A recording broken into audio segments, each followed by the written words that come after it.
काल में मजदूरों के लिए कंट्रोल रूम एक बहुत बड़ी राहत बनी और मजदूर झारखंड के बाहर कहीं भी फंसे थे तो वो कंट्रोल रूम में फोन करते और कंट्रोल रूम से उन्हें तुरंत मदद मिलती। अब झारखंड में मजदूरों के लिए बने इस कंट्रोल रूम की जिम्मेदारी बढ़ गई है। जी हां, मजदूरों के लिए बने कंट्रोल रूम का काम अब सिर्फ प्रवासी मजदूरों को वापस लाना ही नहीं है, उनका बकाया पैसा दिलाना, वापस आए मजदूरों को उनके घर में नौकरी दिलाना भी है। कंट्रोल रूम झारखंड के मजदूरों के लिए एक वरदान बनता जा रहा है। कंट्रोल रूम बना मजदूरों के लिए वरदान। कंट्रोल रूम की बढ़ी जिम्मेदारी, पुरानी जिम्मेदारी के साथ अब नई जिम्मेदारी। मजदूरों की घर वापसी का साधन है कंट्रोल रूम। अब घर में नौकरी भी दिलाएगा कंट्रोल रूम। जी हां, कोरोना काल में मजदूरों को घर वापस लाने के लिए कंट्रोल रूम का गठन हुआ। ये कंट्रोल रूम मजदूरों के लिए एक वरदान बना। ये जिम्मेदारी कंट्रोल रूम के पास अब तक है। ये जिम्मा निभाया भी बखूबी जा रहा है, पर अब कंट्रोल रूम का जिम्मा बढ़ाया जा रहा है। किसी मजदूर का पैसा कंपनी के पास बकाया है तो कंट्रोल रूम पैसे की वापसी में मदद करेगा। पैसा कंट्रोल रूम डीसी और लेबर मिनिस्ट्री दिलवाएंगे। अब तक कंट्रोल रूम मजदूरों के 42 लाख रुपए दिलवा चुका है। अब मजदूरों को नौकरी भी कंट्रोल रूम दिलवाएगा। ये नौकरी मजदूरों को उनके घर में ही मिलेगी। है, किसी कॉन्ट्रैक्टर से दिक्कत है, किसी का कंपनी से कोई मजदूर है कि वापस आ गए हैं, उनका ड्यू पेमेंट्स बचा है, तो इन तरह अलग अलग तरह के केसेस हम लोग डील कर रहे हैं, जिसमें अभी तक कंट्रोल रूम 44 लाख करीब ड्यू पेमेंट्स रिलीज़ कर चुका है, जिसका कंप्लीट डेटाबेस हमारे पास है। इन माइग्रेंट वर्कर्स का हमारे पास लिस्ट है, साथ ही साथ जो इंटरेस्ट रख रहे हैं, तो हम लोग अभी क्या कर रहे हैं कि स्किल मैपिंग करा रहे हैं। स्किल मैपिंग में वैसे मजदूरों को मैपिंग किया जा रहा है जो किसी भी तरह का स्किल रखते हैं या किसी भी तरह का एक्सपीरियंस रख रहे हैं। तो बेस्ड ऑन दैट हम लोग अभी अपनी टीम के थ्रू हम लोग एक सर्वे के लिए गए थे, जितने भी यहाँ का इंडस्ट्री सेटअप है, खासकर टेक्सटाइल के लिए हम लोग गए थे, जिसमें अरविंद विल्स हो गया, फ्लिपकार्ट हो गया, वेलेंसिया हो गया, किशोर टेक्सटाइल हो गया, अबुआन डिज़ाइन करके है।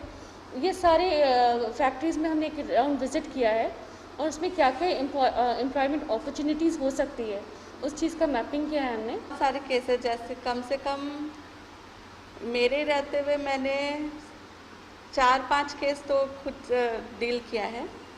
जैसे दुमका की 36 लड़कियां आई थी, उनको हमने किया। फिर नामाकल से 8 मजदूर थे जो फोर्स लेबर के शिकार थे, वो लोग वहाँ पे जबरदस्ती उनको काम कराया जा रहा था, उन लोग को लाया था।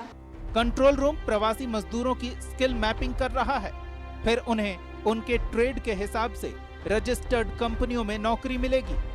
सैकड़ों लोग नई नौकरी पा चुके हैं। कंट्रोल रूम मजदूरों के लिए वरदान बन रहा है। न्यूज़ 11 भारत के लिए रांची से शहनवाज अख्तर की रिपोर्ट।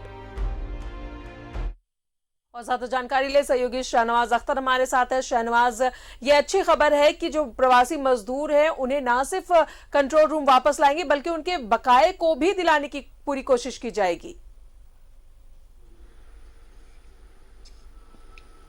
जी हाँ, कंट्रोल रूम की भूमिका वाकई बहुत ही सराहनीय है और ख़ास तौर पर जब आज सब कुछ सामान्य हो गया है, प्रवासी मजदूरों का इतना फ़ोन भी नहीं आता है, लेकिन फिर भी दो बातें बहुत अहम हैं।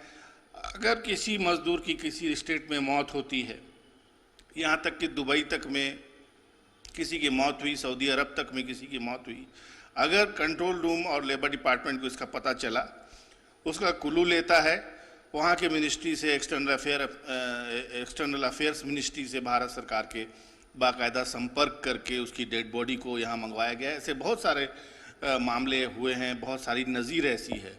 एक बड़ी सेवा है जो कंट्रोल रूम इसको अंजाम दे रहा है। लेकिन जो सबसे ख़ास बात इस बार इस स्टोरी में ख़ास तौर पर कहने की कोशिश हमने की है, वो ये है कि प्रवासी मज़दूरों का या मज़दूरों के समूह का अगर कहीं किसी स्टेट में किसी कंपनी के पास बकाया रह जाता है और वो पैंडेमिक की वजह से यहाँ आकर के फंस गया है।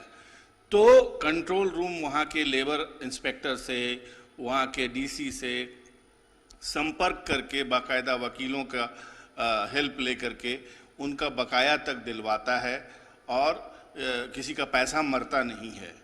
अब रहा सवाल कि यहाँ पर जो मजदूर अगर अपने घर में कोई रोजगार चाहता है तो उसके लिए उसकी स्किल मैपिंग की जाती है। स्किल मैपिंग वो होती है कि उसके अंदर की क्षमता क्या है, वो कौन से इंडस्ट्री में काम कर सकता है, वो कितना काम कर सकता है, वो एक बाकायदा स्किल मैपिंग होती है, एक साइंटिफिक प्रक्रिया है और उसकी एक सूची बनती है। और एक सूची जो यहाँ के उद्योग विभाग की तरफ से कंट्रोल रूम को मिली है, दोनों को मैच कराया जाता है।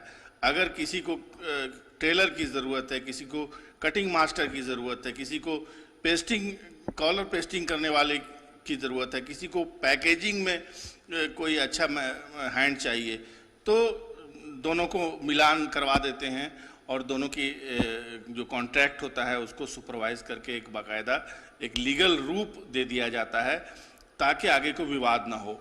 तो कंट्रोल रूम ये भूमिका इन दिनों अदा कर रहा है। झारखंड में जितने भी रिक्वायरमेंट्स हैं इंडस्ट्रीज़ में, स्किल लोगों की रिक्वायरमेंट हमेशा होती है और ये जो बाहर जो लोग यहाँ से काम करते हैं वो बहुत स्किल्ड होते हैं और आज के हिसाब से अप टू डेट होते हैं सर्विस इंडस्ट्री में। दोनों को मिला करके अगर रोज़गार की संभावनाएं यहाँ किसी को मिल रही हैं तो अपने आप में एक बड़ी सेवा है। कंट्रोल रूम जिसको मुख्यमंत्री ने प्रवासी मजदूरों को घर वापस लाने के लिए उसका निर्माण किया था, फिया फाउंडेशन और लेबर डिपार्टमेंट के सौजन्य से ये चलता था एक ज़माने में जिसमें सैकड़ों लोग काम करते थे राउंड द क्लॉक और बाकायदा फ़ोन कभी खामोश नहीं होता था। कहाँ हर जगह से फ़ोन आते थे कि हम यहाँ फंसे हुए हैं। उस ज़माने में उन लोगों को टिकट के पैसे देना, उनको वापस लाने के लिए यहाँ तक कि हवाई जहाज़ तक का इंतज़ाम किया गया सरकार ने इसी कंट्रोल रूम की सूचना के आधार पर। तो वाकई कंट्रोल रूम जो है लेबर डिपार्टमेंट का और उसके जितने भी स्टाफ हैं उनकी जो ड्यूटी है वो वाकई सराहनीय है। बहुत बहुत शुक्रिया आपका शहनवाज तमाम जानकारियों के लिए। तो अब कंट्रोल रूम मजदूरों के लिए वरदान बन चुका है क्योंकि न सिर्फ प्रवासी मजदूरों को कंट्रोल रूम बुलाता है बल्कि उन्हें रोजगार देने का भी काम कर रहा है और उनके बकाये जो भी रहते हैं उन्हें भी दिलाने के लिए कंट्रोल रूम लगा है।